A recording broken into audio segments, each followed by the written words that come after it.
Hello, friends. It was 3 years ago that I wrote and posted my very first blog post. I'll provide a link to that blog post in the description of this video. So that started my adventure in publishing. I really didn't know what I was getting into, what I was doing. I just sort of jumped. I saw it as a way of creating interest in the book that was going to be coming out, and a way for me to keep writing, keep my writing skills up while waiting for the book to come out. But I'm getting ahead of myself. I completed the first draft of Surfing the Waves of Alzheimer's, my memoir, in March 2019. And I had no idea it was going to take so long to get out into the world. After I wrote it, the next step was to see if I could find a literary agent to pick it up. So I researched which agents might be the best fit for the book and what they required. I actually had to keep a spreadsheet because every agent is different about what they require. So I sent out about 50 query letters to 50 different agents and then waited, because most of them will say that if they don't respond, that means no in a certain period of time.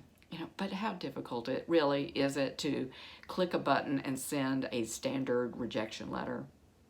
I got a few of those standard rejection letters and a few helpful rejection letters, but mostly it was the non-response, just wait. I got two nibbles. One didn't feel like a really good fit, and the other one requested the full text of the book, and once he read that, he declined to accept it. And I know this sounds a little bitter, but I'm really not. I knew going in that it probably would not be picked up by a literary agent because the book is just not mainstream enough. It's very niche. After that, I sent letters to small publishing houses that don't require a literary agent. Again, more waiting for non-responses. So now it was time to publish it myself. So I researched how to do that. So there are three main ways. You can do it completely yourself. You can hire a company to do it all for you. And then there's a hybrid method where a company vets authors. The author sends in their work and the company decides if they want to pick it up or not, and then helps get the book out into the world.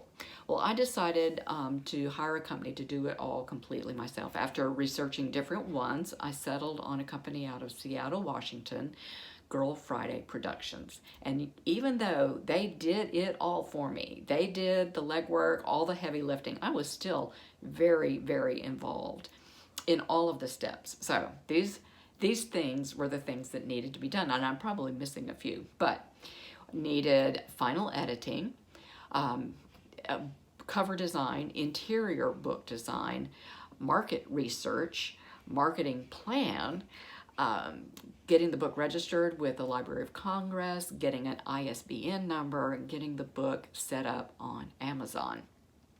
And I'm so glad I had a company to do all that for me, because I know it would have taken longer than the 6 months that it took Girl Friday Productions to get everything done. So the book was completed and finally launched September 2020. And right in the middle of COVID, right? So there could be no big book launch and book signing. I had a small event in October, but I launched the book with a 1-hour Facebook Live event in my house. And then I learned how to create author sites on social media where I could post my website, post the blogs, post inspirational quotes that fit with my brand. And what else did I do? Oh, I learned how to sell the book on Facebook using Facebook ads. Who knew? And all that really worked. And I've learned a lot about the publishing world through doing all of that myself and with this other company.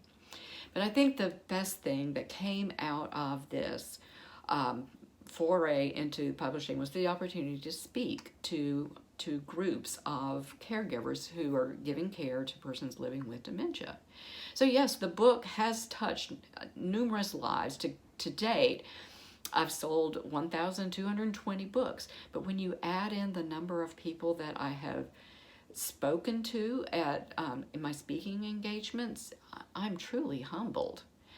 I've created a library of presentations. I've created a one-day workshop around the book. I've become a volunteer community educator with the Alabama chapter of the Alzheimer's Association. And yes, all of this was mainly to help caregivers through the choppy waters of giving care to persons living with Alzheimer's disease. There was an element of, can I really do this? This is quite a project, quite an undertaking. There's a quote from Sue Fitzmaurice. You must go on adventure for you to find yourself, to find out where you belong. Sorry.